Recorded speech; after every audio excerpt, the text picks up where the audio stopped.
All right, welcome to Smashcenter 43. What a theme, wow. Happy to be here.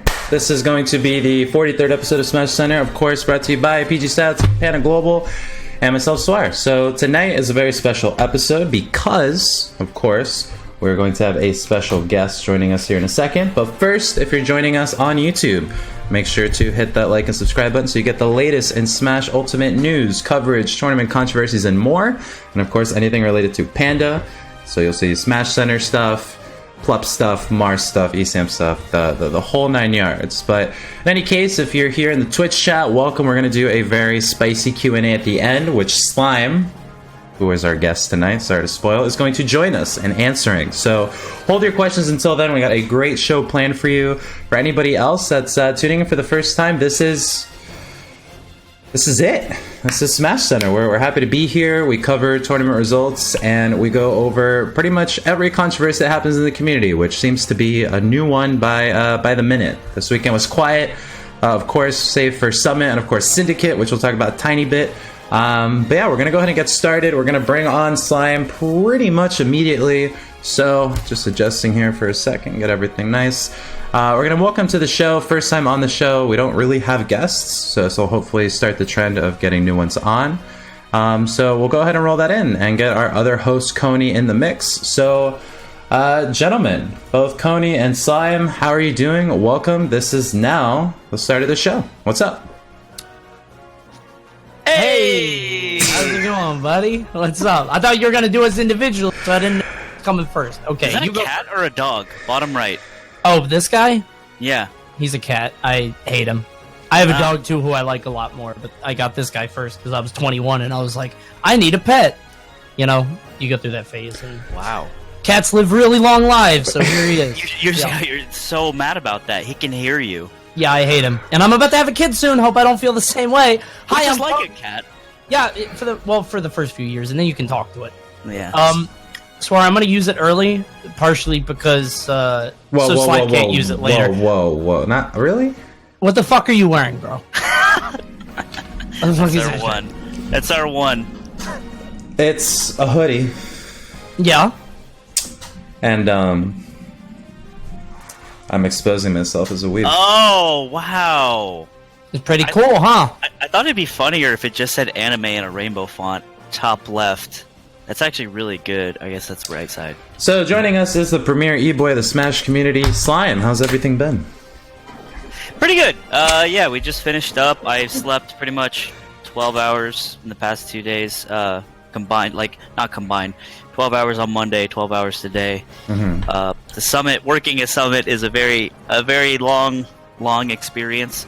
Someone will remark on my bookshelf, they're really heavy, man. I don't know what to tell you. I don't want to fill that. I just moved in. I don't want to fill that shit up.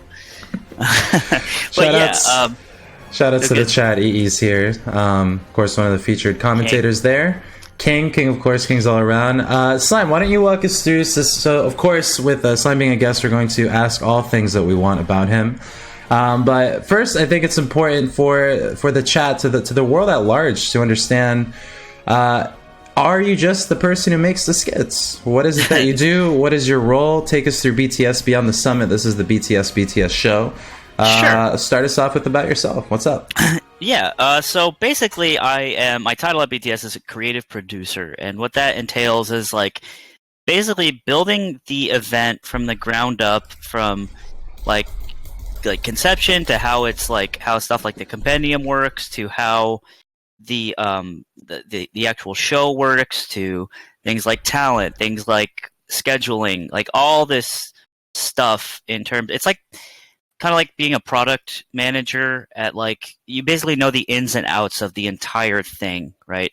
Mm-hmm. And that I helped to put it together conceptually and somewhat technically, but that's mostly for the broadcast guys, like the actual like pushing buttons and overlays and transitions and like signal flow. That's the productions realm, like the difference between creative production and broadcast production.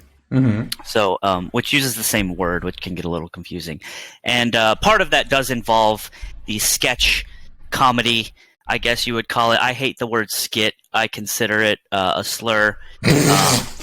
and I Sorry. don't think anyone should say it.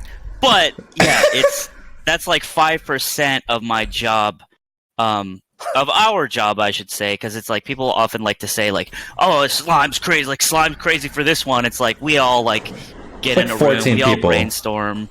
We all come up with what we think will be the best idea, and then like on execution of like media day, sometimes I'll help direct, but it's like most of the time I'm not even there because I have so much other stuff to do. So it's like it's mostly the content team, which is the other side of it, the video production and content team, which are the true like hero god kings of why everything looks so good. Is just at the moment 3, and then usually a guy we bring on every time, so 4 just really experienced, like solid people behind the camera and behind the Adobe Premiere that make it look really good. So they do like the real heavy lifting, and I always try to make sure to like be like those are the guys, right? So. Mm-hmm. So I can confirm everything he said. The team is awesome. Everybody that I worked with on the content team was not only like a professional, you know what I mean? They weren't just like dicking around and stand over there, I guess, block this way, like sort of how I'm used to. But they had an eye for stuff that it takes a certain amount of time and like experience to know. And also, I wanted to get on this point again. I also hate the word skit, and I thought it was just me. I feel like I think of like a 4th grade like presentation where like a kid's being a tree. I don't want to be in that. You know what I mean? That's how I've always. you make a sketch. You know. You make the jokey jokes. So, my real reason is really benign. One time on Chappelle's show, Dave Chappelle said, "I don't like calling them skits. We think me and Neil Brennan, the guy who writes and produces the show, think it's dumb." And I was like, "Well, I like Dave Chappelle." I was 14 or something. I was like, "I like Dave Chappelle. I'm gonna just follow what he says," and that's pretty much the only real reason. So unable. But I will say it's not called skit comedy. That's all. Okay, so taking us a little bit through who you are, what Summit's like. Coney, if you want to jump in, we can kind of volley the questions again. I told the chat we're good copping. So we're 2 good cops.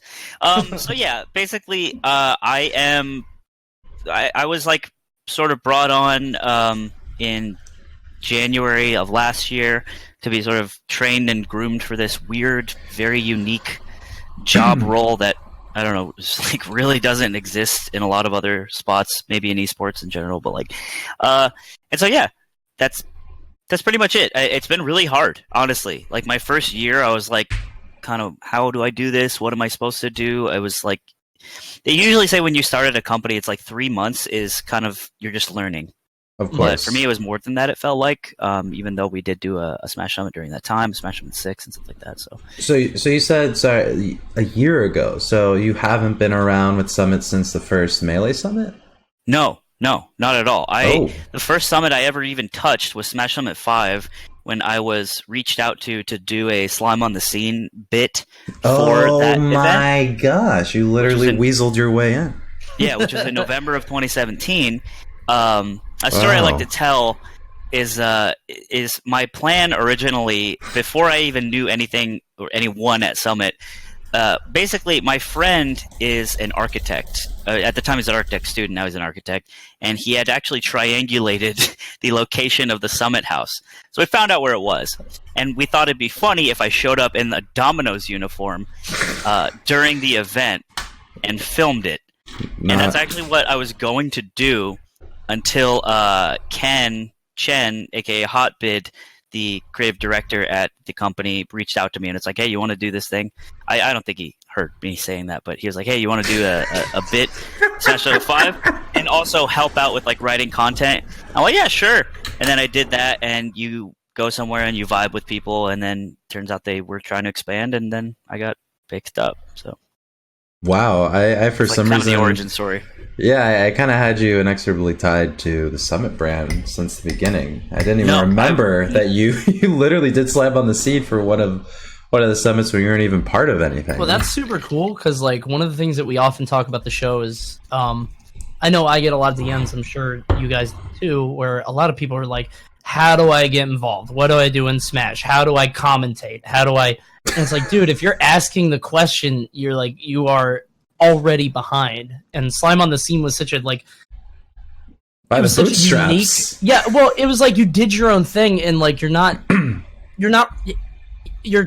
taking elements of shit like Between Two Ferns. You know what I mean? You're taking elements of certain stuff, but you're not outright like aping it and making a worse version, you know? It was essentially Joe Goes, if you've ever familiar with that YouTube series. I always thought that was really funny. And yeah, another like fun story I like to tell is when I did the first Slime on the Scene, which is playing right now on the screen, because I just basically finessed a media pass from Cal Poly Pomona Esports, because I had a bunch of friends that went there. And I was just in the Melee Facebook group. Someone was like, hey, does anyone want a media badge? Like, we have these. They gave them to us. And I'm like, yeah, sure. And I got one. And I'm like, hey, wouldn't it be funny if this idea? And then me and my friends wrote a bunch of questions. And then I hired a camera guy for $100 for the day at the event. And then I went there. Criminally underpaid. And they almost like found me out. They were like, they asked to bring up the YouTube channel, and I was like, oh, yeah, it's Cal Poly Esports, and I didn't even really know if it existed, and all this shit. And they, like, I don't know, I was this close to getting, like, rejected for my media badge. And then, yeah, all of a sudden I have a media badge, and I'm just walking around backstage, and I never fucking talked to any of these guys, these Melee players. And yeah, and then I just did the thing, and then we cut it. Well, I cut it, and then I sent it to Ludwig, and he cut, like, half of it. And is like, this is all boring. You want to make it tighter? And I'm like, okay. And then I did it, and I uploaded it, and the rest is just like, okay, I guess this is a thing that exists. So a big takeaway from your story: did you ask anyone for permission to do this? No. Well, I would go up to him and be like, hey, do you? So how it worked is actually, I think the funniest one was Plup, because I went up to Plup. I was like, hey, Plup, do you have time to do like a quick like interview? And he was like, yeah, sure. Like, Plup is always down. They're so used to it. They're so used to it. Yeah. And I'm like, cool. I'll come find you when you're done, because he was doing something.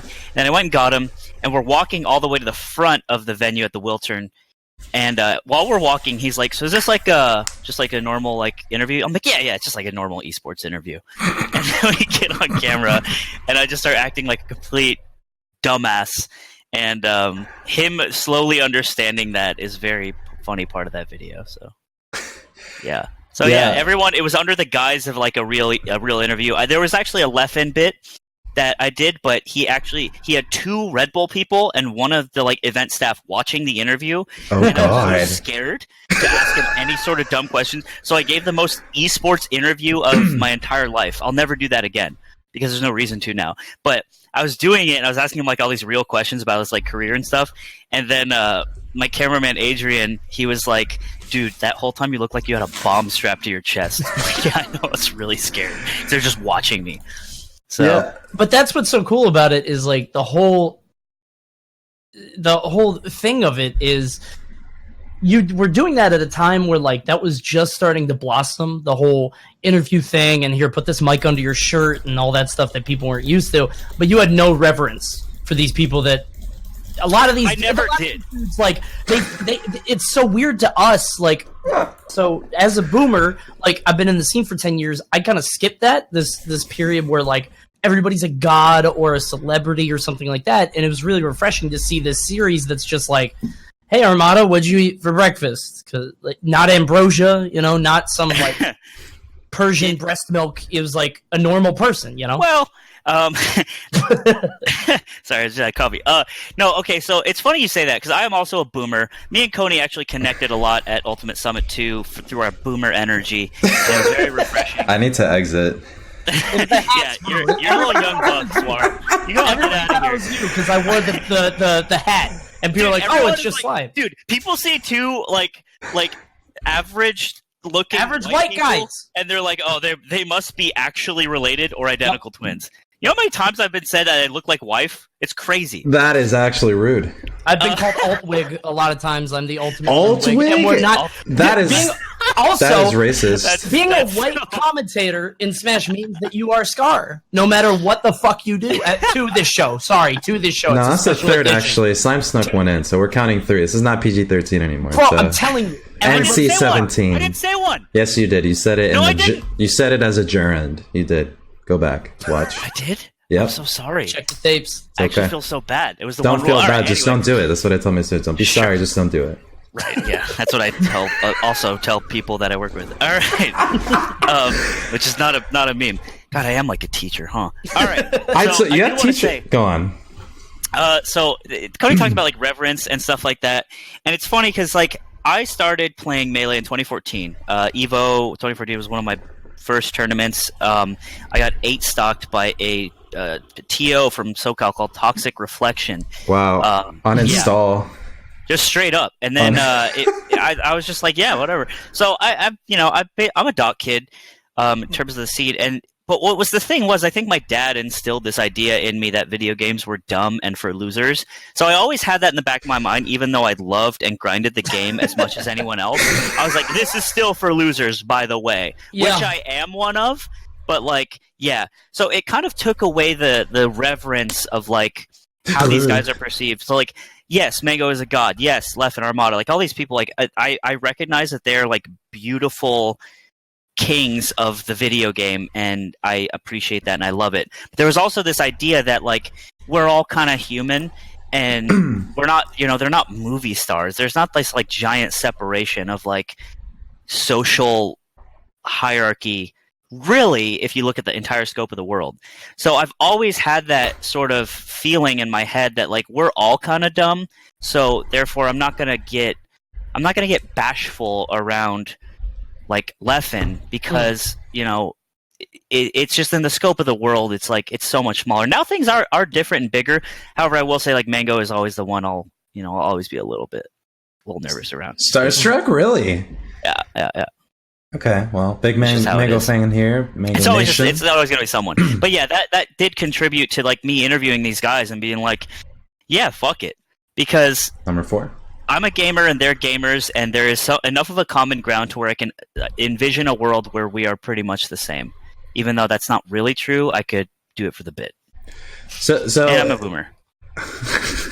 So carving your own path, that's the biggest thing we want to express on the show, because we were talking about it before, and like Coney says, like, how do you get into casting Evo? I'm building my resume and blah, blah, blah. God, how do you get into making a summit? Apparently by lying to get a media pass. And I feel like this is how like the typewriter was invented, like smuggling it and then like breaching all sorts of port authority. Like it's not about like breaking rules or whatever, but it's like I demonstrated by myself that I had the ability to like plan and produce and post-produce a piece of video content that was in demand and got a lot of views. That's what it was on paper. And then when I was brought in for an interview, it wasn't an easy interview. It's not like they were like, whoa, you're hired. It was like, it was a very long process of understanding each other and them feeling me out and me kind of like, saying, not like the worst thing I think you can do is like, I'll do anything around here. I just want to work here. Because nobody really wants that. They want someone who is specialized and understands what their skill set is and what they need. And they need to learn and shit like that. And that's like very important. So it was me fighting that, because I obviously did want to work there for any reason. But also just being like an adult and understanding how, employment and hiring works and all that. And I had a resume. I have a fucking... Sorry. Damn it! I have a degree. I have an English degree. Like I like went through college. I've been part of the workforce. Like I was enough of an adult to like understand that this is also a job, not just like fun banana time. You know what I mean? The biggest thing is like if you have a self-defined role, it's better than going up to somebody and being like, "Hey, so I heard you were hiring, and I'm here." And it's like, okay, well, what do you want? I mean, there's a lot of roles to this. Like, do you have a preference? Do you have a specialty? No, I'm good. Whatever you need. And it's like, well, I need a lot of things. But if you come with answers to people's problems that they don't even know they're going to have yet, that'll be a lot more useful than trying to like fit into something you think they need. Well, that's what I think is the bottom line. Is like it's about. So we're all driven, like behaviorally, we're all driven by whatever urge, right, that we have, whatever we want to do, and for you, it was this creating something and like just wanting to do this thing that nobody else was doing. And hey, wouldn't this be funny? Sounds familiar. It never like, I think one of the things that gets lost, and I know you've sort of talked about this in tweets before, and I find it a really salient point, but one of the things that gets lost is you don't do something to be successful, you don't do something so people will get their eyes on you, right? I feel like a lot of people want to get on the mic because I want people to follow me, I want people to listen to me, I want to have influence, but it's like, you don't, if you're getting into commentary for that reason, you're doing it for the wrong reason. If you're getting into content, some people will do that and some people will succeed, but they have this foundation of a very, very strong work ethic. And I would say in most of those cases, if not all, it's really just them. It's the ambition and being a producer and being a doer instead of just somebody that wants to sort of be famous, not by what they do, but just by virtue of being known, you know? Yeah. Paradoxically, you earn influence and authority and opportunities to be heard by not wanting it, typically. Yeah. In the first place. Unless you're a fascist. Yeah. And I think what's interesting too. I think what's interesting too is like you're a lowland form, Ludwig. He also like I listen because Ludwig is part of this interview. It's written right here. It's after the slime bit. He's streaming right now, by the way. Who and what Ludwig became was unapologetically through his own volition and not asking for permission, and now he's who he is, right? And so similar to you, similar to Coney, similar to me, like that big bit of defining what you think people need, like just doing it, right? That's the biggest thing. I've seen people all the time, hey, 10 likes for this tweet, should I review this VOD or not? Just do it. Just like make that content. Yeah. Like would it'll you stick. like it if I did this? Yeah. That's actually Ludwig's opinion on sub goals. He's like, nothing should really ever be sub goaled like content, because if you want to do it, you should just do it anyway. Yeah. Unless there's like an actual funding requirement that's necessary for it. Or if you could just literally make money to make money. Well, sure. It's funny that you brought up Ludwig, because like Ludwig, and I don't know Ludwig at all. I only see what I perceive on the internet. You live with the guy, so you know. But I do know Alpharad pretty well, and I love Alpharad. And it's funny because, like I said before, that it's not just about getting eyes on you, but a lot of Ludwig's like sort of out there thing is, okay, I'll do anything. You know what I mean? I'll watch the TikToks. I'll do the crazy shit, whatever, just to get out there. But it's not. That's not all there is. The dude is clearly like a goddamn workhorse, and there's an insane work ethic behind it. Same with Alpharad, dude. I'm telling you, like, it seems so easy on the outside. It seems like, okay, you're just putting up a stream, hitting the red button, and now you're live. But like, there's effort and there's so much stuff that goes behind it that you can't just have the level of success that they've had or that you've had, Slime, without serious ambition and sacrifice. At the very least, like, ambition is an intangible concept that doesn't really equal a real value in the world until it's realized with like physical work. Mm-hmm. And that's what I guess you could argue, like, Slime on the Scene is a realization of some sort of ghostly vapor that is ambition, and then put into action and then released, right? And with Ludwig, it's like, I know we're using him as a reference point a lot, but like before he started streaming full time, all he did was watch Twitch. He's like, I'm probably 95th percentile in the amount of people, like amount of hours watched on Twitch. Whoa! It's all he watched. He didn't watch movies. He didn't watch shows. So not even like League or anything, just like just chatting and all these other channels, like Twitch culture, and he just like Twitch culture, dude. He soaked it like a sponge, and he had this whole understanding of what does work, what doesn't work, what could work, what he thinks might work, but he's not sure. And he used all of this, and then basically worked a full-time job, and then came home and streamed for 5 to 6 hours a night, every night, until he got fired from his normal job. Okay, well, not the Ludwig interview right now. Anyways, he'll tell us that when he's here one day. But yeah, abridging this is like, it's basically like, you got to do work, and even though it might not seem like, you might see somebody, for instance, on the mic at a Smash tournament, like, wow, this guy's just reacting to like, a down air that just happened off stage, and that's like, how hard is that? It's like, dude, the amount of time just even getting to know people on a level that doesn't make them feel like they're being used, like that counts as work. Showing up, doing research, like, just like, how many times have commentators done like commentary review on their streams? I hardly ever see it. Ooh. Shit like that. No jams in here.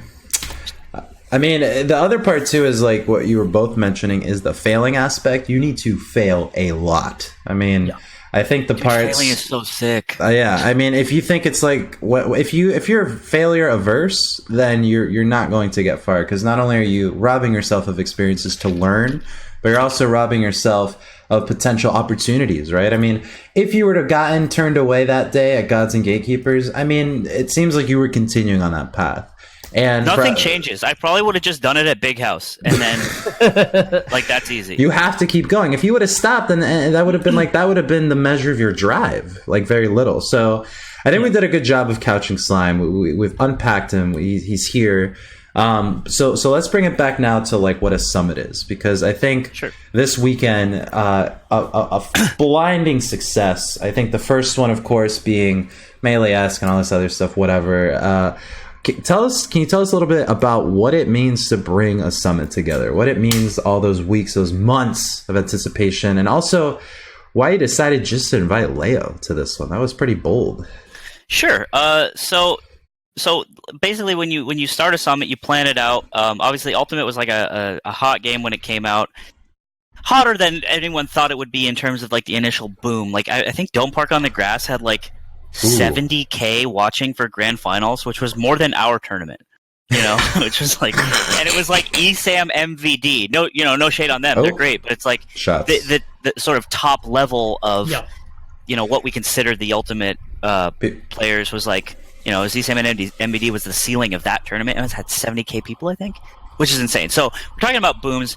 And like that. So we did the first Ultimate Summit, and it was meant to be a sort of marriage of the scenes and sort of an experiment and understanding of how these scenes interact in such a new game that everyone is pretty excited about. And people still are. Mango on his stream sometimes will be like, I'm just going to play, I can't wait to play Ultimate. Like, I've been dying to play Ultimate. And he doesn't lie about that stuff, Yeah.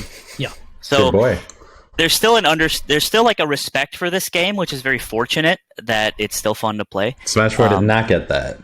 Exactly. Smash 4 got it got it short-lived until Sakurai exited the door at the Invitational, and then everybody else threw the game away and the game pad. Dude, I can't. Every person that like defended Smash 4 and then Ultimate came out, they're like, actually, it wasn't that. It's like, I get it. You have to do it for your career, but it's like, man, we all knew. Ooh, we all knew. As like a Melee head. And now we're losing the race, right? Not that it's a race, but like Melee is on the decline. As it should be. It's very old.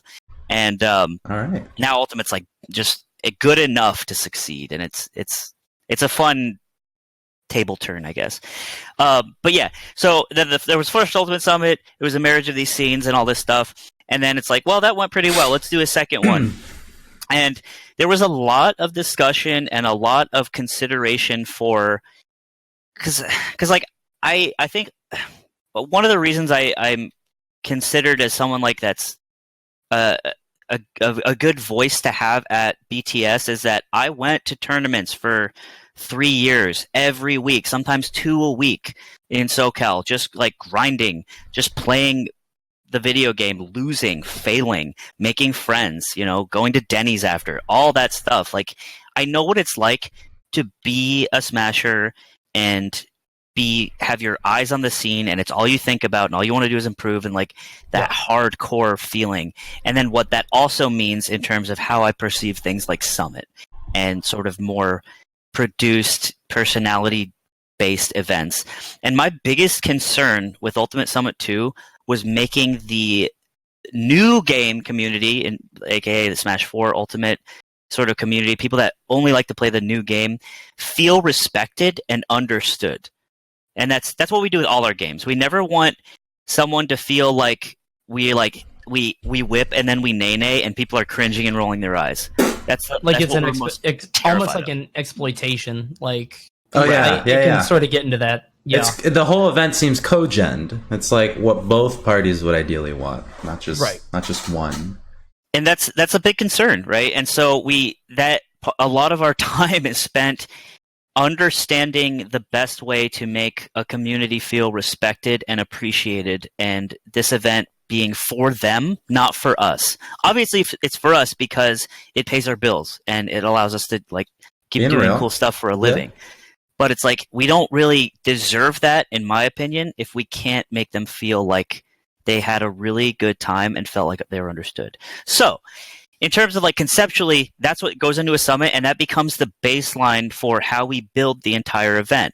So, and actually, I was talking like Suar actually helped out a lot with sort of the structure of how this should go in terms of like inviting MK Leo as the only invite, understanding the idea that like there isn't really a solidified like god culture or skill barrier in Ultimate, and that on a good day, you know, Simsora beats MK Leo, you know, Tweak loses a Ditto.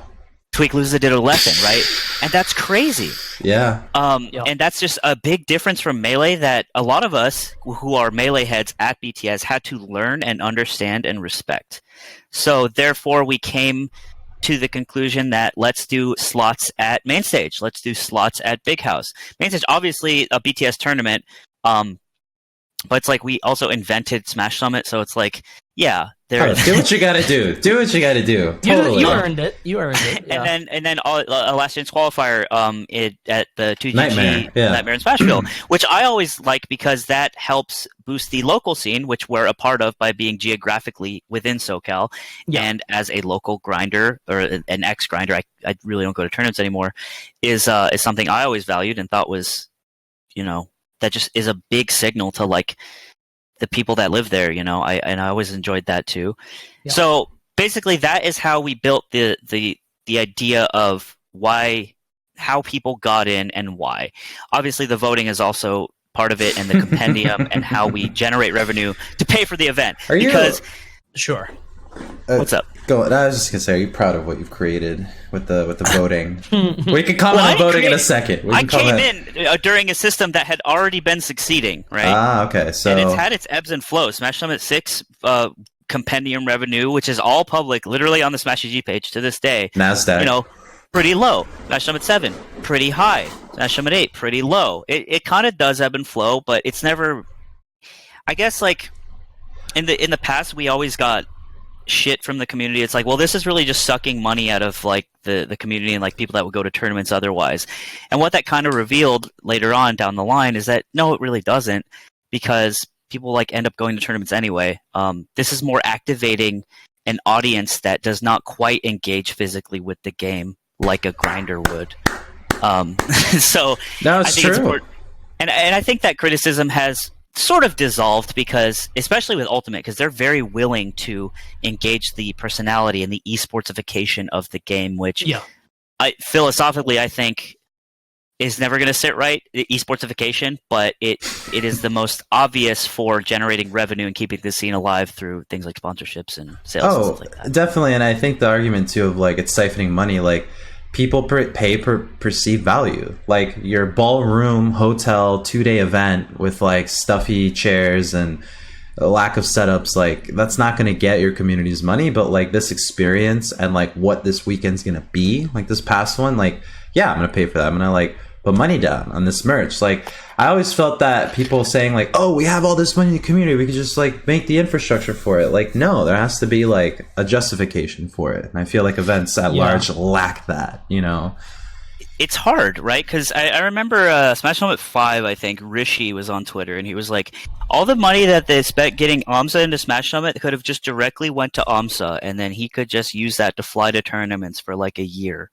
God. And not a proud moment for Rishi, and I love Rishi. I love Rishi too. But it did bring up an important question of like, okay, well, why doesn't that happen?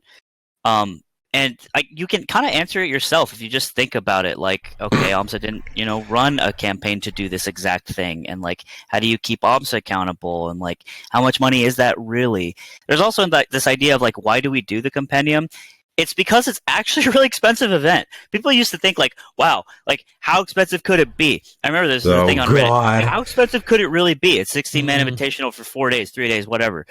You do the math, you get the spreadsheet out, flights, hotels for all the days plus media day, food adds up really quick, and then they did the spreadsheet and they're like, oh, and then there's like employee time, hours. That's the big thing, because people don't put that people together. Don't realize. Yeah, people don't know how many people are there, and like you can't really perceive how many people are behind the camera if you're never there. But I was there, and I can tell you there's a lot of people running around making sure that the circus stays on. You know what I mean? Like it's sort of inspirational almost in a way. But yeah, there's a lot of things that go into it. You just consider simple little problems. You're like, okay, how do we get the players from the hotel to the venue? Well, we're going to drive them. Okay, how do we drive them? Should they all Uber? No, that'd be pretty expensive. Okay, well, let's rent a shuttle, and then let's pay somebody to drive them all 5 days back and forth at their whim, because sometimes they want to go chill. Sometimes they want to go prepare. Sometimes they want to go home early. Sometimes they want to come in early. Okay, how much does that alone cost? That starts to add up. Well, I mean, people don't even understand like events proper and their scale. Like they want 24-hour venue, they want all this stuff, they want unlimited setups, but they still want just $10. Yeah, like production and Smash. I mean, it is never ever. I mean, it makes sense because if you think about like other things that people think about, like what people respond to is the absence of things that they've come to expect. So of course, if the stream's supposed to be on, why is the stream off? Or like if the schedule's late. And so even Summit, I will say there is a great guilt when stuff goes wrong. Oh my God. Like more so than any other tournament, I would say, because like at least there are people still there that get to enjoy it. And like the main focus of the tournament really, it's the broadcast is important, but it's like for Summit, it's like so much of it. So for instance, for Smash Summit 7, we had some tech problems, unforeseen tech problems that were just like they had us stumped, and we were running around with our heads cut off, and I wanted to throw up. There's a Smash Summit 7. I think it was the first day. Was this your first summit working BTS? No, it was the first day. And we just couldn't, like, we were solving a tech problem, and we lost like I think 3 to 4 hours of a broadcast of that day. And I was like, this is so bad because this is an event that's like directly funded by the people watching it. Yeah. And when you fail at that, like fail in terms of like it doesn't come to like exist or whatever, in terms of the broadcast was not existing at the time. I was like, God, like it tears your stomach in half. You know what I mean? Oh, I bet. And that's the risk of running a summit, and that's why we like make sure that it doesn't happen. And we're getting better because now we have our own studio, and it's not really out of a house anymore, which is a lot harder. And I don't know how you guys did it, and I know people miss it, and I like the recreated like set that you have, but with all the lack of space that you have in a house, I'm sure you're like super loving the new setup. But we were really scared. We've talked about it a lot, but like we like Ultimate Summit 1 was the debut of our set. It was actually the first experience that a lot of people had watching and like debuting this new thing. And we were like, we were a little worried. We're like, is the charm gone? Is something missing here? And it just turns out that it's not really about, if it's in a house or not. It's about having people there that rule and just can sit on the couch and have a... Dude, you know what I love about Ultimate commentators? You included it, Coney, is that you guys just sit on the couch and have fun, and just like it's just natural. It just feels so good. You guys just sit there and can like talk and hang out, and it doesn't feel forced. And because sometimes sometimes it does, right? Because sometimes people see it as like a more stand-up commentary gig, and it's like a schedule and a rigid like, all right, well, up next, it's like. TK, they were just reading chat questions, and that was totally unprompted. Sometimes we'll do that to fill. I know we don't do it like lately. I think it was like 2 summits ago. We just did like Twitch chat AMA while setting up for something else. Our setup times are a lot shorter now, but like TK just did that, and they were just having fun. And I was watching it and be like, this is what this is about, and it felt good. I think it's really good for us because if you look, it's so funny because if you look at the Ultimate top players. Average age is like what, 22? It's bad young. You know what I mean? It's for very Ultimate? It's young, dude. Yeah, like, I'd say lower than 22 actually. Yeah, I'm trying to be conservative here. Like I'm trying to be generous, but it's low. And if you look at the commentators, who is it? It's TK, EE, myself, D1. Hiram's on the younger side, but we're all pretty old, right? And I think it's because we are from an era where like. You would just sit down, watch finals on a giant, on a TV with a 15-man basement tournament, and just talk shit. That's all you do. It's just so all of us come up from that generation, that age. So again, sort of similar to what you were talking about before. We're in our minds, we're all just nerds, like talking about a video game. Like I can go at Evo and I could sit down and tell you about the stakes, and 8,000 people from all over the world have come together to compete on the grandest stage, and then Mario versus Pikachu shows up as Pikachu. Yeah, it's like, such a juxtaposition. Exactly. And football is like dudes in pads and they got helmets and they look like robots and they're just slamming into each other, and there's this idea that like, yeah, this is the visual, this is the element. And then it's like for esports, even with like CSGO, which is like guns and shooty and like, arguably cool, it's like sometimes there's just a dude that's like rail thin on there and he's just like, yeah, tight, which is great. That's what's cool about esports. Yeah. It can be anybody. Like, esports on folded up JPEG. We never got over that feeling, and so like we'll work an event, and sort of that's how you become a good commentator, is like you kind of get a feel for it. Evo isn't the same as like Smash and Splash. You got different vibes, different Genesis, CEO, yeah. And that's why I personally was so excited to be at Summit and to be a part of this event, is because like you popped off. It was a little much. Sometimes you do stuff that you don't know if it'll work. Coney's so angry. Why is he angry? Well, that I love. I like doing that. I know, but that was like I like freaking out the children that are watching. I want them to put the kids to bed. But they named an island after you. Yeah, right. Sometimes you do stuff that does work. Sometimes you do stuff that doesn't work. But Summit is fascinating and interesting to me because like, Suar, you were there with me at Thunder Smash 3. Okay. Like the gloves were off, and everybody was commenting, "Wait, is Coney drunk? Do Coney and Suar hate each other?" Blah, blah, blah. And like, it's none of that. Show every week. It's like, yeah, they hate each other. Yeah, exactly. They thought we were. Reddit doing... post, dude. Like, I don't know if Coney and Suar should be on the mic. I mean, it's like, what? It's so fun. What an uncomfortable atmosphere. But it was such. I thought it was such a refreshing dynamic because like Thunder is never going to be Evo. Like they gotta steer away from that shots super prestigious. Like they need to lean in to what they're becoming, which is a spectacle. And to the camp. If you have me who's going off the rails, if you have you who's being a straight man, and then you have Vicky who, bless her little heart, is trying her best to be. she's trying to be the news anchor. Vicky was literally the niece at the table with both her uncles. Yeah, and it was just oh my god. But I love that. I love being able to do that and like get away from sort of what I think a lot of people have come to expect.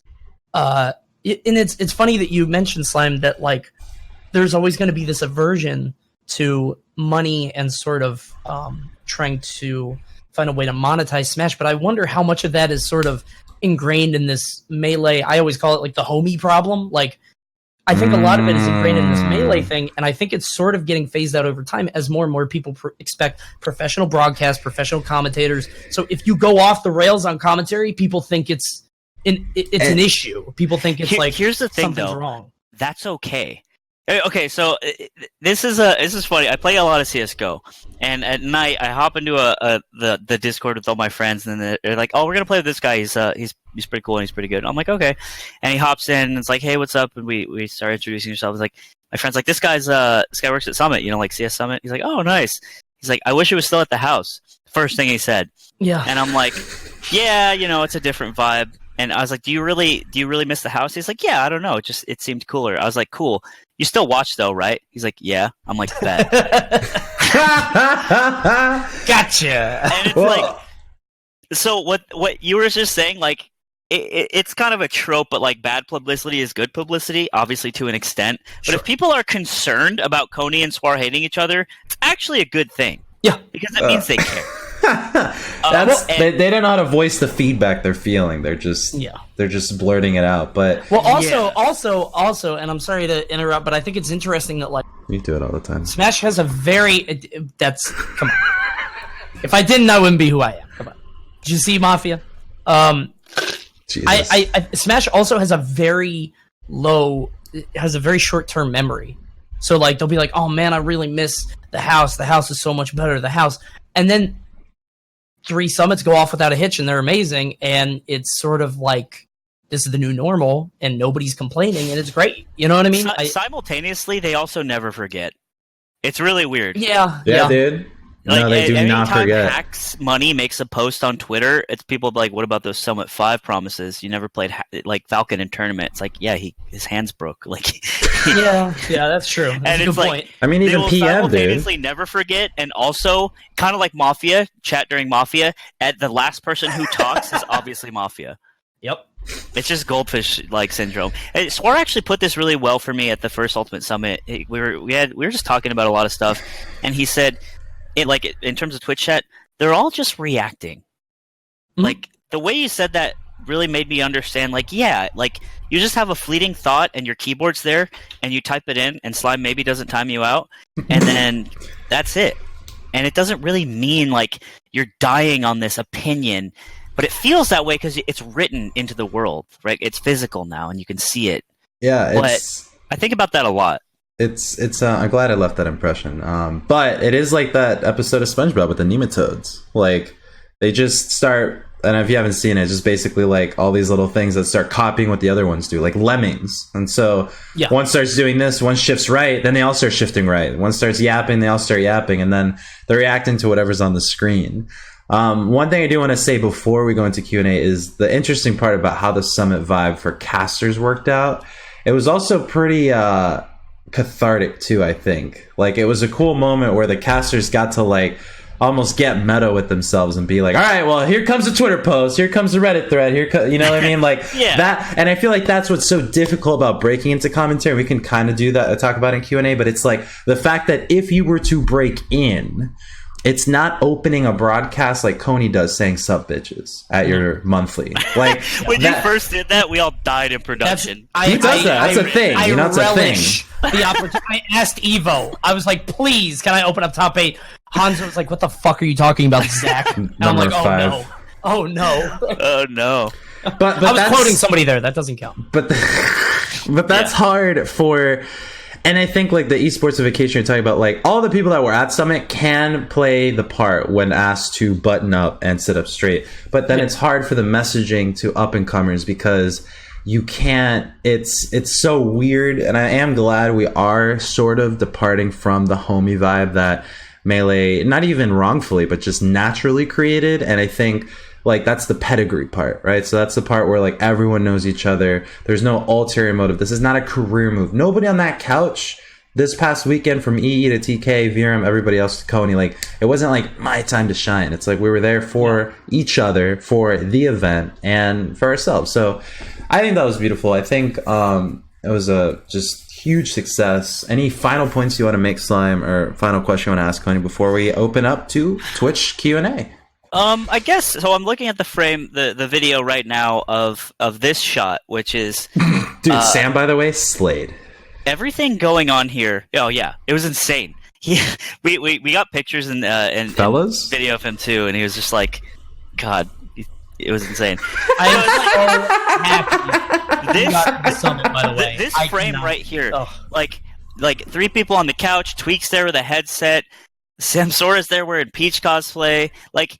That just feels like people hanging out, and it's like Twitch itself is a friendship simulator, but at least Summit is like it's one with like what feels like a purpose. Like it's not trying to fool you in the way that like a Twitch streamer is like your friend. This is just like we are really hanging out, and we are really having a fun time, and there's also big stakes on the line, so strap in and enjoy for 4 days. And that is a vibe I am very interested in continuing to help sort of construct. Dude, seriously, Summit of Power, one of my favorite summits. And that's where you captured it. Was so good. I know. Oh my god. I know, I'll give you a moment. I love Yipes. Holy shit. Yipes is the king. Like it's you guys need to do another one, honestly. Anti made a tweet recently. He was like, Yipes is like the funniest commentator of all time. Like nobody can ever touch him. And like a lot of people were like tweeting under him, like, what about this guy? What about this guy? And like I saw multiple people, myself included, we were like, thank you, but no. He wins. Right. No. We bow at the altar. Like that, it's over. It's a Wayne's World thing. Like I got to meet Yipes and shake his hand. I'm fanboying. I'm closing out Evo, and I'm still like, I can't believe I'm touching Yipes. You know what I mean? He's otherworldly, dude. Yeah, go ahead. Go ahead. There you go. I just want to say another thing. I know I went on a spiel about making the community feel respected, and we like you guys. I know I wouldn't have much input, but like you guys didn't really talk about the results of the tournament or anything like that. So if there's something that you want to remark on in terms of the actual gameplay, because if I was a Melee fan, I'd be like, well, what about when Mango did that sick shit, or like what about when Meister made the first stock of the final day was a 9 hammer. So I don't know. I don't want to be like. This is like a summit, this is a broadcast. But it is. It's literally the summit post show. Slime takes all. We do talk about results usually at the beginning, but I think it's more useful, at least for the purposes of this podcast, to talk about the higher level stuff, because there is Six Smash, don't get me wrong, and it was incredible, and I love watching it, but I think it's more valuable when we have somebody like you on to like. How about this? 3 of your favorite gameplay moments from the tournament each. All right, he's not going to let this go. Me first? Yes. Or you first? All right, me first. You go. Me first. Leo Dare on Nairo, number 1. Obviously, Jesus Christ. Leo every dare on everybody. Ask Doughboy what happened? Is that what you said? I had to ask Doughboy what happened because he was losing his mind. I was like, "Well, how did he mid-air shield?" Because I don't know. Boomer. So that's number 1. Number 2 is probably the 9 on Mute Ace, because of course it had to be on Mute Ace. Who hates Game & Watch and was miserable going into it. Such a sweetheart, man. Number 3 for me. And I got memed about this, but I swear to God, the apples. Oh my God! The Game & Watch. That's the tide's turning, dude. Oh, seriously, I've never seen Game & Watch apples change a match. Oh my God! And literally the day before, Meister and I were talking. He was like, "I was like, you when you go for that, you always want to go for 9, right? There's no reason not to." He's like, "Oh no, sometimes I want a 1 so I can hurt myself. Sometimes I want a 7 so I can heal." I'm like, this dude's bullshitting. He always wants a 9. He's just trying to sound smart as a Game & Watch player. The next day, he gets a 7 and wins the game. Blew my mind. I've never seen anything like it. Those are my top 3. There was so much good stuff. I could have railed off 20. It was amazing. Yeah, and for our listeners who we didn't touch about at all, Syndicate 2019, which was also an A tier in Europe. The results part, we'll get to that. Also, there's a ticker on the bottom. You saw the top 8. We saw it, but we're not going to get slime so regularly. So unless we start a new podcast with the 3 of us, which if there's demand, I mean, 2 boomers. Wait, 2.5 boomers. Boom. Anyways, there's something there. 2 booms and a zoom. For me though, the gameplay was amazing. I was more concerned with seeing it come together, but what I did thoroughly enjoy, or at least I think I did, was I think the Left and Tweak set there was a lot to talk about. Yeah. There's on one side, I talked about this with Coney on the pre-show for Summit last week that we unofficially did. I think that if Leffen won Summit, the timeline would be unbearable. It'd be very not good. You know what I mean? Like Leffen's, big Leff. The Leff, right? Leffen is gonna Leff, but him winning Summit would mean a lot of things that I don't think the scene would be ready for.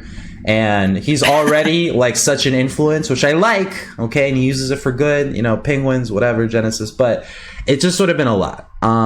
That I said on that show, that's the worst Silent Hill ending you could get if you missed all the checks, you couldn't hold Heather's hand and you didn't find the key and Leffen winning. Tweak dies during a cutscene and yeah, exactly. And you're like, wait, how the hell did that happen? Oh, you weren't nice to him. Yeah. What? That was 8 hours ago. That's Leffen doesn't Leo doesn't practice. Sam Sora, That's so funny. What's the dog ending? Dog ending is probably Arfang. Meister. Yeah. Arfang? Arfang is the dog ending, yeah. Arfang going 15-0. So again, for the clip, right, because it's mega clip, for Leffen, it's not even anything necessarily against him. It's just the momentum. It just wouldn't have worked out. It's like junior varsity winning a varsity game. like, and it was supposed to be for fun, right, for the school, but it goes wrong. That was my favorite moment, and I think it brings a little bit of a darker edge more to what's, Tweak's, stance and the rankings and the meta and all this other stuff. He going on Twitter and saying he doesn't understand the game, right, which is so interesting when like someone that you think is like, wow, this guy's pretty, he's a big deal. It's outright a weird spot for him to be in, or at least us to perceive him to be in. Yeah, and it was a ditto. So not only was it ditto, it was a melee-er, and then also like it was Leffen. So there's so much going on. So that was a favorite gameplay moment for me. Another one is actually going to be, in fact, Arfang's like last game with Zachary. I know that he exited not taking one, but when he was taking stocks, like Comms was really rooting for him, and not in a way necessary where it was biased, but like it was just highlighting the fact that like this is Summit. Okay, he's not a meme pick. This is literally the house of the best. Literally that van driving. Every time I see a Summit van picture, it's like literally if that van like disappeared, that would be the talent for the entirety of the scene. The talent from the casters down to the top 5 gone. We have nothing to even replace a void like that. Also, I am very eager to see the level up. Like Arfang at the next tournament. Oh, like it's been documented as like a real thing. So I'm very excited to see him for sure. It was really good to hear the commentators do it in a way also that wasn't, because sometimes that can come off as almost like condescending or infantilizing. Oh yeah, like, they weren't at all. You're gonna do it, little guy. Come on, slugger. Get him one time. You can do it. Like trying to watch a kid hit a ball off a t-ball, but it's like it felt real because people wanted this dude to succeed. And it's heartbreaking seeing what happened, but we know that he's better than how he played, and you know that he's going to go home with a lot more experience. And he really walked off the field smiling, and that was my favorite part too, because it also illustrated more of his character, right? Our gang, SC gang, Roach gang, like it's the meme. I enabled the Roach better Twitch TV emote for the tournament. Because we only got 5 slots, so yeah, and I think that again is also another purpose of Summit. So we got to know Arfang. So that was a favorite gameplay moment. And then my final one is going to be Nairo getting 3rd, because I also said if Nairo won Summit, that would usher in a new era where Nairo kind of been, that's for the golden age. Yeah, Nairo in the beginning. This is the Dark Pit and the Robin. All right, and in Smash 4 for Slime, since you might have not closely followed, like he had a lot of struggling at first, even though he was coming off hot from Brawl. And he was playing Dark Pit, he was playing Robin. People were like, okay, this is Nairo. Then finally Zero Suit clicked, and I think it's like when he grew a ponytail, and then he bought an electric car. People were like, dude, is he all right?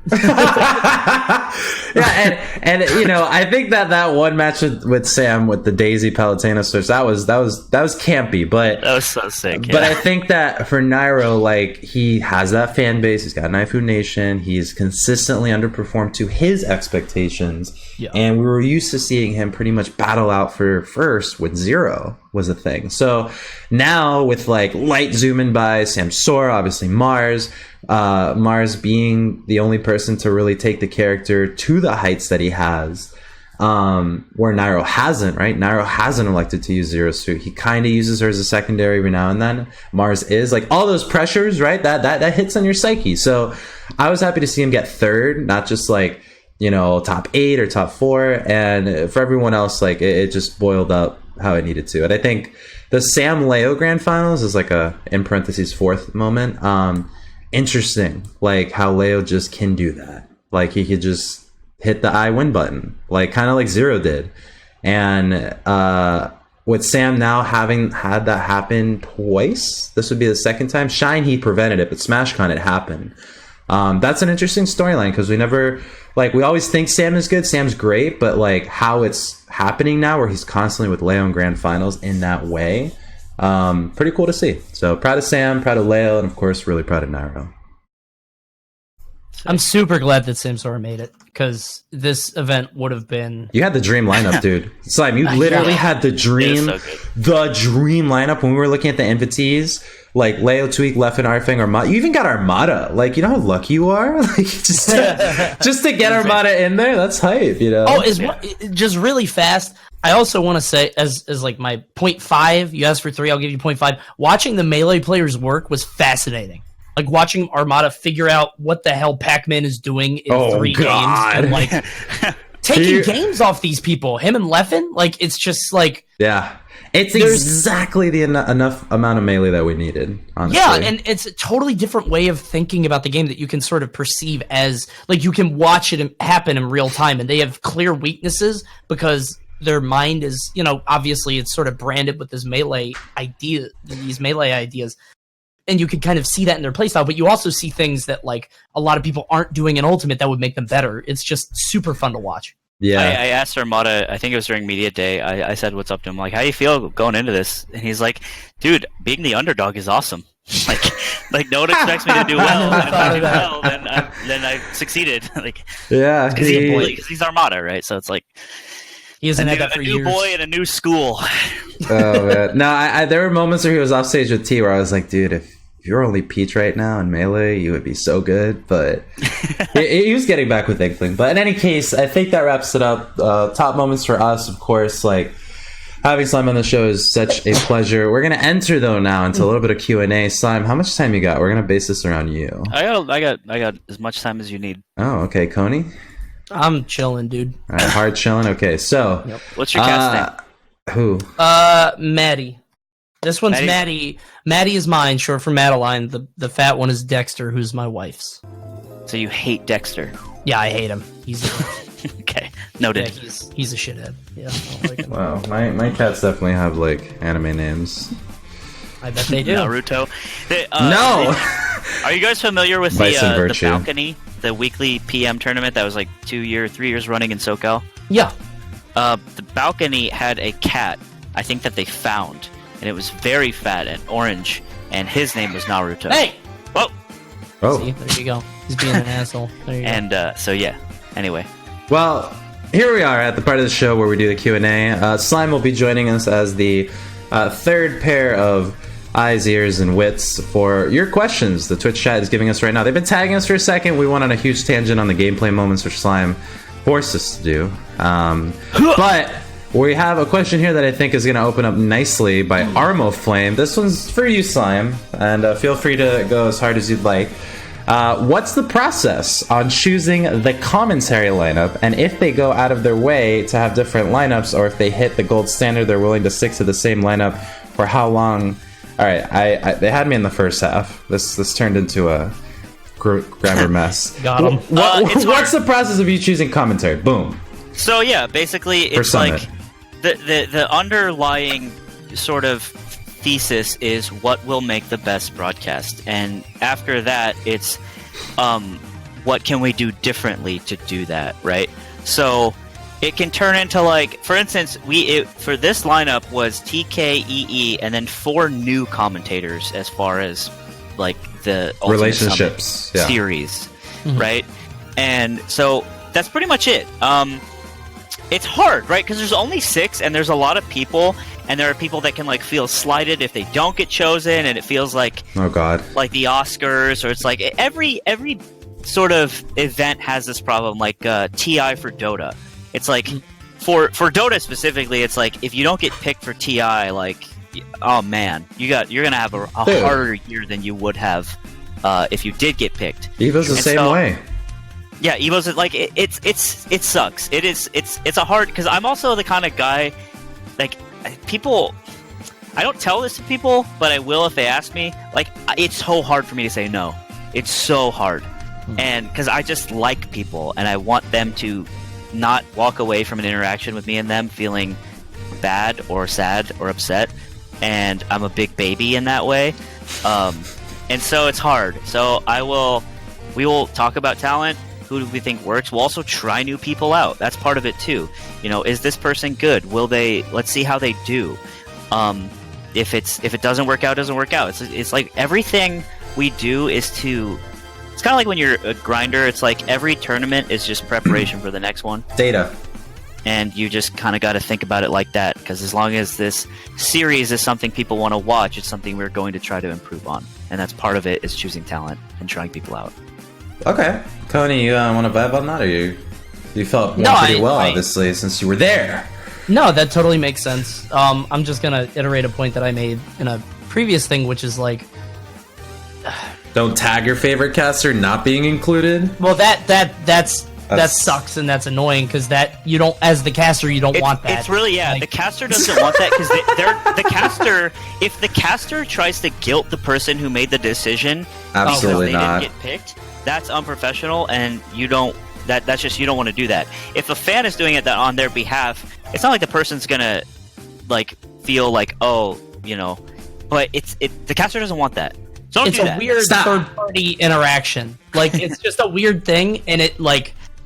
Please don't do that. I would just reiterate that I don't know. I feel like the best commentators and the people who you would be hiring anyway, or that would be a perceived snub, wouldn't feel that way anyway. At least the good ones, because I think at the end of the day, everybody realizes, or at least they should realize, that it's a part that you're playing. And maybe it's because I did theater, it's sometimes you're just not right for the role, which is fine.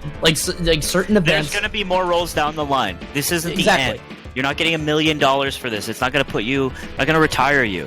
So exactly. It's if you don't get picked, all right, a lot of other stuff coming up. Right. And exactly what I was saying before, it's tournaments have different vibes. Smash and Splash is different from Evo, is different from Genesis, is different from Frostbite. If you don't match the vibe of a tournament, that's not a personal affront to you if you're already succeeding. If you're not getting hired for anything, maybe reevaluate, but if you're not getting for anything, you're not going to get hired for Summit either. So it's I just the I machine totally understands itself, and the machine fixes itself. Yeah. Feedback is good, but trying to say where's this guy, it doesn't help. Yeah. So that's a question. Thank you for that. Here's another one that ties neatly into commentary by Eminercy. Panda Global, which player do you think did the best on the commentary couch? That's a free to buzz, right? I have my own opinion. Please. I think the buzz was really great. I really enjoyed him. Biggest thing that I enjoy about Summit, which of course is one of its biggest draws, is humanizing the players on the couch. And I think so much is branded by casters, not so much Coney, but just middle of the line casters that maybe don't highlight the most out of the players that they're viewing, just because of their limited ability. And so you're just kind of getting this sludge. You don't get to know the player, you don't get anything out of it. But the buzz, being able to do that for himself, who he's always working against still that Smash 4 rep, being the wall, being not hyped to watch and all this other stuff. Cerebral, of course, but he is hyped to watch. He's cool, but on the couch, he knew when to step in, he knew when to lean out, and if anything, he had a great sense of humor and he had a great pace that I enjoyed from somebody that, again, adds that chill factor to the couch. IMO. Your turn. Me or Slime? Well, Coney or your Slime. show, bro. What's the difference? You're both white, dude. All right, ahead, so Coney. Echo Fighter, Slime, go ahead. Sure. Yeah, you first. Okay, I really liked I think personally I thought was really cool was seeing Tweak and Mars actually get on the couch, because I feel like Twitter and the internet, myself included, because I don't interact with these guys as much as Melee guys, or really even at all. So I pretty much only see what is on camera and what's on Twitter. And it's there's this conceived notion Tweet can be negative, or Mars can be negative, and I actually was wondering that coming in. I was I wonder if these guys are I wonder what the difference is, when they're just in meat space with them. Sure. And obviously, which is usually the case, they're super cool. They're down. They're relaxed. They're just nice guys. And the couch helped illustrate that to the community and the world, and that's what I really liked. I think they also had really good insight. Everyone was talking about that's the best thing about Summit, is hearing the next level. No, he's gonna do this from a top player, and then they do that, and it's oh damn. No, they get the game for sure. Coney. My top three were probably Mars, because I just love Mars as a person. I love him to death. I'm so proud to be on the same team as him. He's just my dude. It's weird. He's awesome. He's very young, but him and I and because of that, I have a hard time really gelling with a lot of Ultimate players.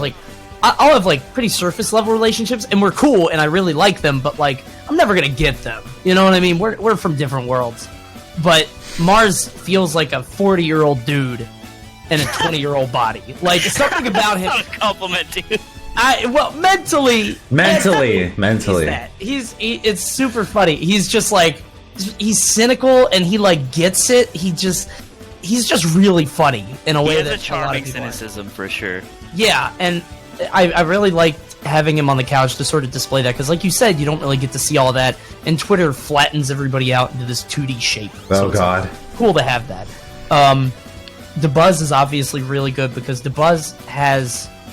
I think it is amazing how comfortable DeBuzz is in his own skin. Like, so many people coming at him and saying that he's, awkward, or that his pop-offs are annoying, or that, he ruins the game or whatever. But the dude is just, like, so comfortable, He's so genuine, too. He really is, and he's not... I remember way back in the day, him and I had to play in Brawl. And I played DDD, but I was really good at fighting Olimar. And, like, we were both, like, very good players of the character, so it was, like, a big thing. And I was like, oh, my God. And he beat me pretty bad. I think I took a game, but he beat me pretty bad. And I was like, okay, this guy's going to talk shit. Because New York, New Jersey always did. And we sat down, and, like, he was really sort of down-to-earth and level-headed. And we talked about it, and, like, he was cool. And I was like, wow, this is really different. I didn't expect a good player to be like this. And he hasn't really changed. He's just... incredibly sort of, I don't know, he's very genuine, like you said, and that's probably the best word to describe him. And then my number one is Leffen. Well, yeah. I really loved having Leffen on the couch, but I like somebody that pushes back. Yes. I like somebody, if I say something, I'm not always right. Like, I'm coming at it from a commentary perspective, and I would like to be corrected by somebody that knows what they're doing and saying. That's not the guy on Twitter with 10 followers that's telling me how to do my job. That's the guy with an EVO win that is analyzing the game like an EVO winner would. And Leffen is amazing for that. And, like, Leffen seems very abrasive and acerbic, and, like, I get it. But on the couch, he'll have a discussion with you back and forth, and it was really cool to have because, like, I would be like, what could he have done there? And Leffen would say a few options. I'd be like, I don't know. I'd think about this. And he would say, yeah, you're right. But what about this new thing that none of us thought of? And, like, it's just so refreshing to be able to sit on the couch with somebody like that, that has that, like, that PhD understanding of Smash at a level. Even if you don't know Ultimate that well, you get Smash at a level that you can speak to that. It was really cool. It's fun to be in a conversation that you've never had before. Right. Yeah. Because there's this line in Mad Men. It's like Bert Cooper gives Don Draper a bonus for no reason. He's like, "At this age, you and I have met every single person we're ever going to meet." And I think about that a lot. I'm like wondering, when is that going to happen to me? And I don't know. But conversations like that with people like Leffen is still like uncharted territory because they don't get to happen a lot, and that's cool. Yeah, and also there's a level of authority too that you cannot take away from him. You mentioned the Evo win, but like when he says something, like for sure that's it's kind of law for that moment. And I think when casters kind of like theorycraft with each other, there's like an unfounded, like there's no resolution sometimes. Like they're both trying their best to sort of piece together. So it was great to have him, and I'd like to see more of him. But yeah, I think those were all pretty like big highlights that the stream talked about, that Twitter talked about. Again, small win for DeBuzz. Personally, I really enjoyed him, but Leffen for sure. Next question, Coney or Sam, did you see one? Because I got one already. I have one that I kind of wanted to address. So Exhibit A said on the pre-show, Coney kind of poo-pooed the idea of people who weren't invited. Poo-pooing. Invited getting camera doopsie. time. Any reactions on the few people that weren't invited spending time on the couch? Maybe I want to clarify this, and it's sort of what Suar said before. It's not that I don't want people not getting invited to not be on the couch. Like, Cosmos is fine on the couch, Kareem was fine on the couch, whatever.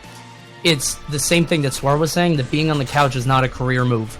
Like, you paying $1,000 to go to Summit and be in the background and maybe hope you can get on the couch is, like, please. You're doing it wrong. Like, that makes everybody uncomfortable. The commentators are wondering why you... Everyone knows what you're doing if that's what you're doing. No one's going to be, like, fooled by it. And it's really weird. It's incredibly transparent, and that's more what I was saying. Because like, if a player wants to get on the couch and they genuinely say, everybody knows it. But if you're getting on the couch to get your minutes, people smell that. That's what I was saying. Slime, say more. That's basically it, right? Like, you don't nobody is slick. No, like if you're a commentator, your job is to socialize to a lot of people at once, thousands of people, right? These interactions do not go unnoticed. And also, if you're a commentator, you're in this sort of sphere of people who are like everyone talks and everyone knows everyone's hands. It's like a giant poker game, okay? But the cards are face up, and you're just supposed to play your hand. That's what it's like. So if anyone's like trying to get on the couch, like this and that, it's like everyone knows, dude, and everyone's gonna feel really weird about it. And if making people feel weird about stuff is something you're okay with doing to make make a move up a ladder that doesn't really exist, then damn, I don't think that's really gonna work, because this is a people game. Yes. Yeah, and it might work in the short term because you'll get on because nobody will be like. But in the long term, people will be like, "That was kind of weird. Why did he do that?" He isn't supposed to talk. He's an NPC. What's going on? Yeah, people are going to talk about that. So the other question I had, this is from Beichugo. Panda Global, what's the process for, and I'm sorry for the slur they're using, skits, and how are they thought out? Slime, what's the process for it? Sure. So it's a couple weeks out from the event, or sometimes earlier, and we'll say, all right, what are we going to do for content pieces? So we'll get everyone in a room. We'll get some content people. We'll get some, like me, Hotbid, whoever's interested in brainstorming, and we'll sit and we'll be like, okay, so what's going on with the scene? And we'll just start throwing ideas out. And that's basically it. And then the content people are there to contribute ideas as well, because they've been doing this for longer than I have, for sure. But also to help understand the technical limitations, or whatever of what we're trying to accomplish. So it's like okay, well, we want to do like a jib shot, and then like a bunch of green screen stuff, and then like an actual stunt of someone jumping off the roof of the building and landing in like a foam block pit. And they're like, okay, no. So they're there to do that, because we have a day to shoot like 5 content pieces. It is a insane schedule. No, it's definitely a feat, but what you're telling me is you don't think about it the night before? Really? The night before? Not anymore. Like I know for sure that like used to be the way. Sometimes like we'll try to cram an idea in last minute. Sometimes we'll get cold feet about an idea, or like something feels better. But we don't really want to do that, because it's a strain on the content team to like plan out shots and all that stuff. Yeah. It's not a fun thing to go and be like, look, we're changing the thing. Yeah, that was a semi-shot at events that are also trying content pieces, which have been successful in their own right. But for people that just heard, I mean, like, all of these things from Smash Tank to the lie detectors, like, they're talking about weeks in advance about planning scripts, planning everything else. I mean, they don't just happen. So thanks for that insight, Slime. Anything else you want to add before the next question? One thing really quick. There's always this idea of like people hunting credit. Like, who do we give credit to for this idea or this and that? And I've spoken out about this a lot in terms of like, that doesn't really matter when everything's a collaborative process. This isn't Hollywood, right? There isn't like a screenwriter who does this and that. It's like, we're all getting into a room, we're figuring it out together, and the person... So let's say a sick idea comes because Scott farts in the meeting room, and then it creates this whole train of thought that leads to all of us, to lead to one person being like, oh wait, we should do this. And that nobody in that room deserves more credit than the other person. Because if Scott hadn't farted, and we don't even get there, and then to say, okay, well, he's the one who like made it, that doesn't count. And the person who like got the idea because of this thing in time and space that happened, that doesn't count. So in terms of these things, hunting for credit is so whack and so dumb, and anyone who does it, I'm automatically like, which is why we create that culture at BTS. We kind of try to, drive that emotion. But like people outside of like whoever do it, they're like trying to like put their name on stuff. It's like, that shouldn't be it. because there's always something around the corner, and it shouldn't be about this one time that you had this one idea. Yeah, you can tell when the content piece is either actor-centered or producer-centered. And, like, I don't think that anyone's trying to take credit in a situation where it's like these group efforts you're talking about. So, thanks for highlighting that. Go ahead. I was just going to add, it's the same way for commentary, too. Like, anybody in the group that, like, tries to take credit for, like, a phrase or, like, a term that gets, like dumb stuff, yeet on back throw. That just happened at SmashCon, and now it's like everybody does it, but nobody is like, oh, I started that, you know? The heck? Yeah, the girl who threw the water bottle started it from the Vine. Yeah, she gets the royalties. Yep. So, Slime, here's a tough one for you. This is actually lighting you up for something you said earlier on the broadcast. Oh god, how do I read this? Nate Gallagher with the number 8 for the ATE. Slime, you said Melee is on the decline. Isn't it too early to call that? Question mark. 5 years from now, a new Smash game could flop, or Melee could gain HD fully by Nintendo.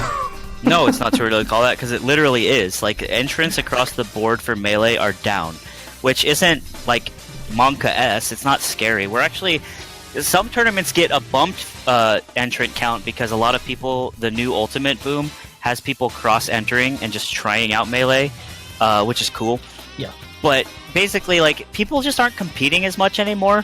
It's just a weird little spot. I've often talked about this with, I've talked about this with Dawson a lot, who's a TO in SoCal, and he's like, I think that the future of, like, events, as well as, like, as far as things that are attended, are things like social gathering type of stuff, like Smash Camp, and, like, sort of themed, like, hangouts, rather than, like, your Genesises and your big houses and your shines and stuff like that, because people, like, I don't know, the generation that was inspired by the documentary are getting jobs and becoming boomers, and they just don't have that dream anymore that they're going to beat Mango. Like, it has to go away at some point, and that's just a natural decline of, like, how the generation is going, and it's okay. However, as a game, Melee is still, like, it's still poppin', it's still alive. Like, there's still, as Mango said, so much more Melee to be played, but it's just, you know, we're never going to hit Genesis 3 numbers again. It's not going to happen, and that's okay. But yeah, to recognize the reality of that is important for us posturing to be able to get the most value we can out of the time we have left. Yeah, I mean, it's like throwing out your ankle, like, when you're 27 and realizing, oh, okay, maybe I don't do cartwheels anymore on the playground. Like, it's fine. You know, we can move on from that and make it so that, you know, more Summit-esque, more Fest-esque sort of things happen. And Gamera had said Melee peak viewership broke its record at Genesis Smash Summit 8, Big House 9, TBH 9. Yeah, that's true. And viewership being up, that means that the scene does get to live more, even if people aren't entering. So that's like, it's sort of this weird new spot that the scene gets to exist in, which is better than it just dying flat out. And I talk about this with Ken, my boss, like, every week almost, because he was from Brood War, and he's an ultra mega boomer, one of the first esports people, and he's like, I know what it's like for a game to die, a game that you love to die, and I've seen it before, and this is my take on it, and we just have a lot of talks about it. And what's his prognosis on Melee? Is it that one day it will, but we're like Gamera said, we're still getting 50k when Mango's in grand finals or whatever. Like, as long as people are watching, there's a product there. It may not be one that means people enter for tournaments, but there's something there. So perfect. Important.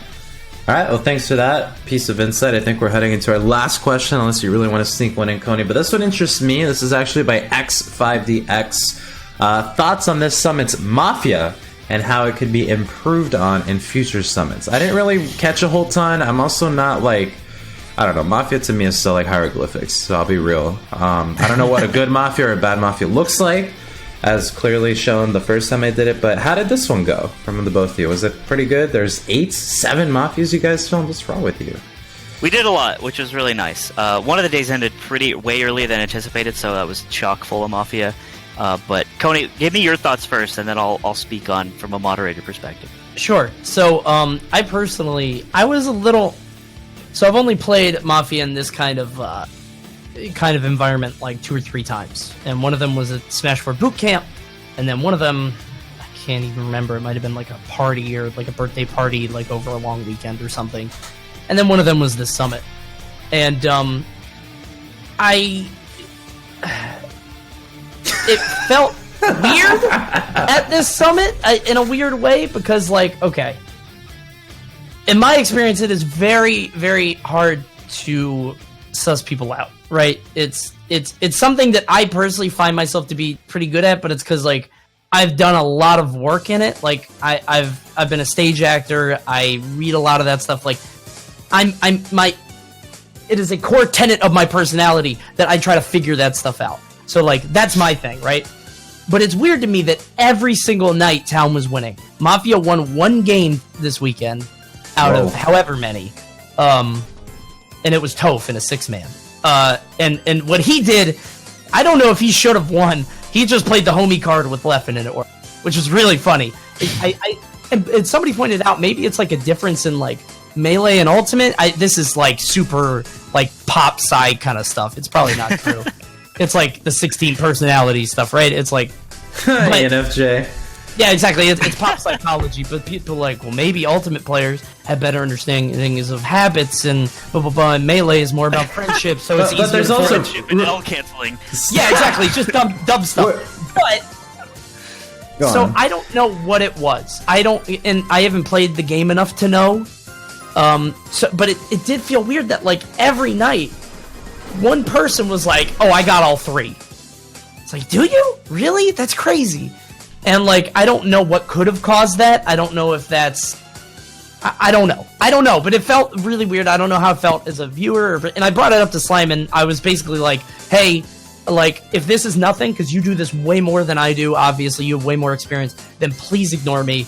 I'm probably nothing. But it felt weird that, like, every time somebody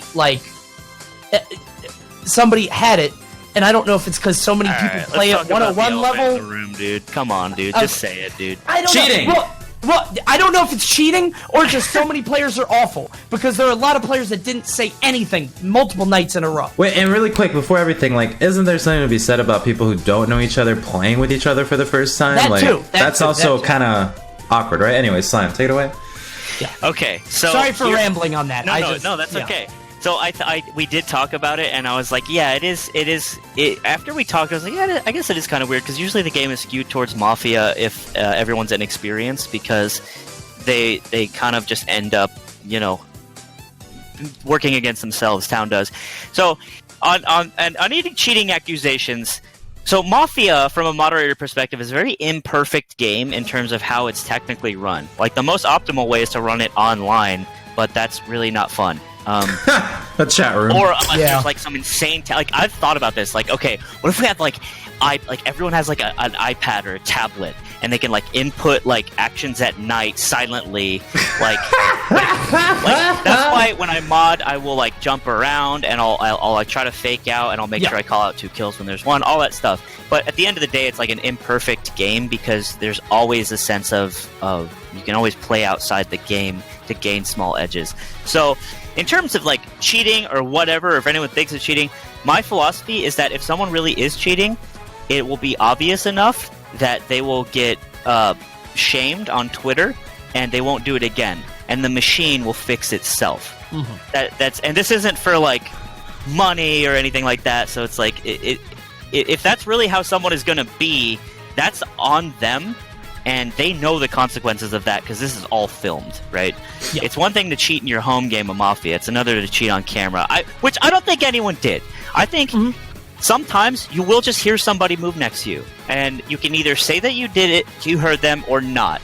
Either way, it's just a failure on the format of the game, and that's how it works. Whatever. Sure. I will... However... Go on. In terms of, like, how the games went and format-wise, I did experiment the last night with a new one in terms of voting, because, like, the first day is bullshit. Yeah. It's always just lasts so long. I'm like, all right, I'm going to see how long they will do it if they have to nominate everybody, and the only limit is the amount of players. It did not work, and that's good. So now I know that for the rest of my life, in terms of, like, how Mafia is supposed to work. Because Ken's the most experienced Mafia mod probably in the entire world. Dead ass. And Ken will sometimes let them go, sometimes force a vote. he will have these like what feels like arbitrary calls or sort of dynamic rule shifts during the game, which he knows that the most optimal way to run the game. But for me, I'm like, I want a system that we can, like a box that does not change shape, and we can always use that. So that last game was me trying to figure out a different shaped box that maybe could be used, and it didn't. So, but I do want to say, like, them sitting in the couch together, like, shouldn't everyone get their own seat, or is it just too much to move furniture? Because I saw a lot of shifting. We could, but it's like the couch is comfy, and it's like okay. The couch is Like, iconic. Let's say like Light doesn't want to play unless he can sit on a couch, so we're just not gonna have Light, or we're not gonna have Cosmos. Like that's it's also, you guys know, you've seen how hard it is to gather people up to get them there on time. Like some people are so on the fence, it's like a 49-51 shot that they even do Mafia. We'd rather have them, so it's like, yeah, there's it's just such an imperfect game. Well, then also you have plays where like people kill each other for couch space, which is kind of funny, like. Yeah. Well, there's always a meme kill factor. I didn't think you guys would have such a hard meme kill with Esam, but we like with our friends, we have a meme kill himself. His name is David Chong, and David Chong gets meme killed all the time. And he can't even play because that's the meta. And if you leave him alive, now it's different, which is also fun. So, I don't know. I'm always taking suggestions, but usually it's stuff we've thought about before and even tried, and people just hadn't seen the broadcast. Yeah. Sure. Yeah. I think the biggest meme kill that I remember, at least, was that first Ultimate Summit where Vanessa killed Zero. That was insane. So funny. That was insane. And she got roasted on Twitter. She didn't even have to play, and people were like calling her stupid. Doesn't that suck? It was so Welcome to Twitter. funny. Dude, if Slep was anybody else, calling Cop Night 1 would That's be so funny, too. That would be a meme, but because not a lot of people know who Slep is, like, but if Tweak did that, could you imagine? That was Yeah, dude. so crazy. So, He's Mafia... also very good at Mafia, surprisingly, for not playing. Yeah, excited to see more. You gave the dates, by the way, which you can do a quick plug as we're signing out. Yes. Tell us about Main Stage. Tell us about... Try to get the video up. Main Stage, you did not announce the next Ultimate Summit, but you did announce the next Melee Summit, No, we did. Right? So Smash Summit 9, February 13th through 16th. Heart, Valentine's Day. Ultimate Summit 3, June 11th through the 14th. I can't believe it. Not Valentine's Day, so that one's in the summer. And then Main Stage 2, slated for October 23rd through the 25th. And That was a big the- flex, not gonna lie. Having those 3 dates ready at the end of Ultimate Summit, that was Big deal. No big deal. Just drop it. There you Here, go. 3 quality events, by the way. Just mark them in your calendars. We don't even know what's happening next year. But yeah, here you go. They're out there. I'm excited to sort of for the Ultimate Summit to try out also different things in terms of leading up to the event. Also, obviously during the event, we learned so much from this one. It also feels like the first real one, because the first one was like this. We all know it was a necessary evil, But this one, I'm so glad that there was like that the community got like their summit finally. It felt really good. The event went well. Everything. It was just. Like I said on Twitter, the final day in the morning, I was actually sad that it was ending. Usually I'm like, all right, last day, here we go. Let's get through this. Let's finish it out, and let's, and because it's very stressful, the whole event. But this one, I was like, this is good. Like another day? Yeah, run it. That'd be great. I think I think all the hearts were aligned. Not to sound corny, but I think like everybody was really. It felt great. Felt great to watch. Great vibes. I thoroughly enjoyed it. Sick. Also, the Smash Summit 9 Melee, there is another Melee Summit coming up. Nobody's getting forgotten or thrown to the wayside in a trash can or anything like that. So, it's happening again. Everything's okay. And also our major's happening.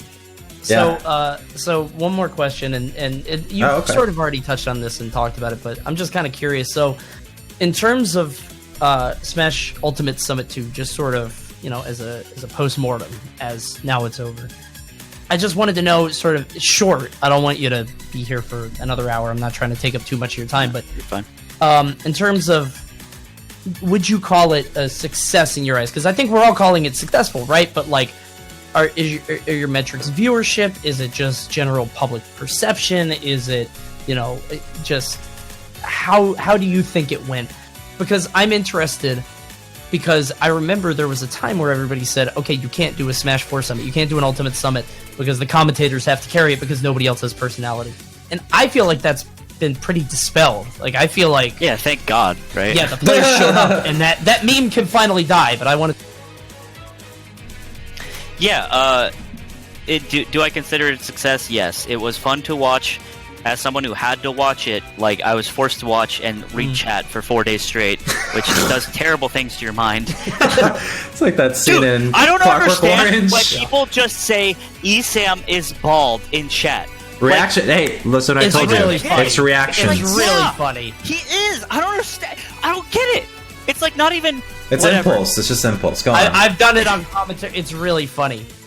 Just Esam is taking control of this game. He is bald. what the fuck? Really funny. It's so Number weird. 7. Sorry.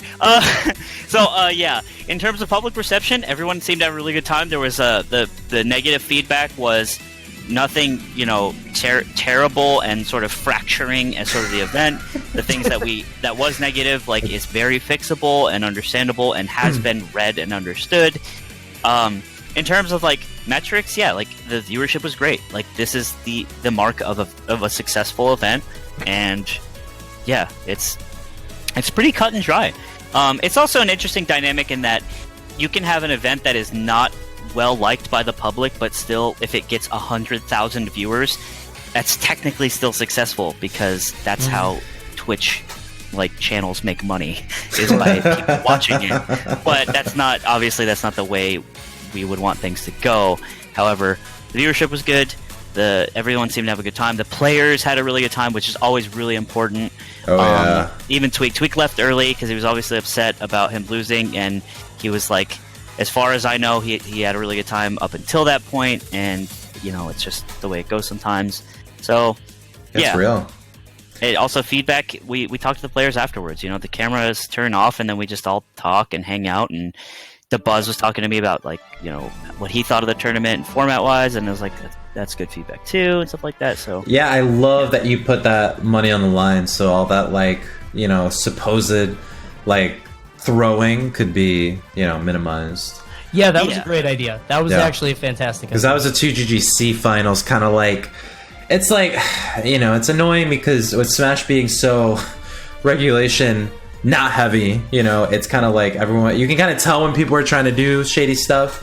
But at least with that money on the line, there's that incentive not to. Well, it's also you guys, right? It's Panda Global Stats creating an authority that people need to appreciate and recognize, and that pool matches are... That's why I asked you that, Suar, when I messaged you. I was like, pool matches they count toward PGR ranking, right? And you're like, yeah. I'm like, tight, because it's yet another element of, give it your stakes. Yeah.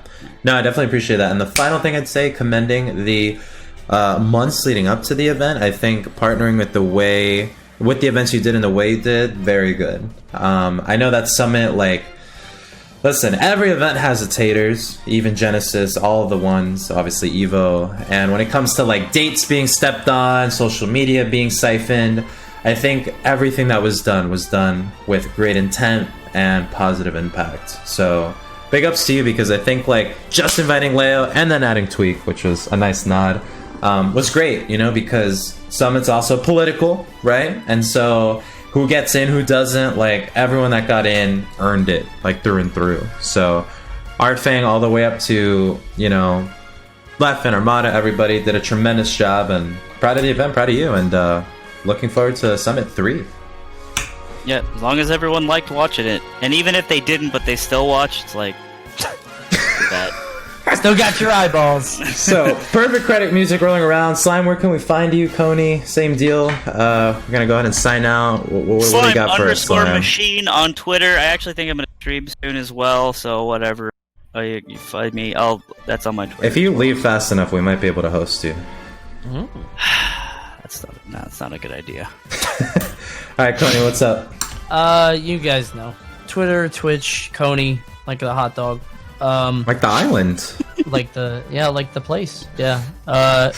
So I'm gonna be streaming more soon. I know a lot of my chat. I'm so sorry. You're done, right? You are done. I'm done. You're the last boss, Slime. It's all over. It's all over.